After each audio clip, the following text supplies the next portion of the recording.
এই নামাজ নিয়ে কোনো এক্সকিউজ চলবে না। No excuse will be granted that day. দাঁড়িয়ে পড়তে পারেন না, বসে পড়তে হবে। বসে পারেন না তো শুয়ে পড়তে হবে। শুয়ে পারেন না তো ইশারায় পড়তে হবে। ওজুর জন্য পানি নাই তো তায়াম্মুম করে পড়তে হবে, ঠিক কিনা?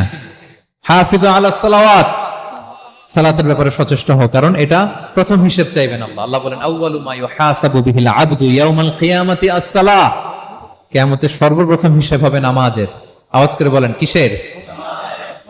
ফাইন সলুহাত সলুহা সাইরু আমালি। নামাজের হিসেব যদি সহজ হয় সব সহজ, আর নামাজের হিসেব যদি গন্ডগোল হয় পুরো আমল নামায় গন্ডগোল লেগে যাবে। প্রিয় ভাইরা, তাই আমরা যেন সালাতের ব্যাপারে যত্নবান হই, আমরা যেন খুশু খুদুর সাথে সালাত পড়ি, আমরা যেন অনর্থক কথাবার্তা কাজ থেকে যেন বেঁচে থাকি। আল্লাহ যাদেরকে আমাদেরকে সম্পদ দান করেছেন, আমরা যেন ফরজ যাকাতটুকু আদায় করি, আমরা যেন আমানতের ব্যাপারে সাবধান হই, সচেতন হই, আমানতকে যেন রক্ষা করি, আমরা যেন কথা দিলে কথা রাখি, এবং যে কোনো মূল্যে আমরা যেন সালাতকে হেফাজত করি। আমাদের সব মিস হতে পারে।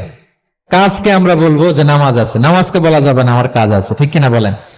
আওয়াজ করে বলেন ঠিক কিনা? কাজকে কি বলবো আমরা, নাকি নামাজকে বলবেন আমার একটু কাজ আছে? না, আমরা যেন সালাতের ব্যাপারে যত্নশীল হই, সচেতন হই।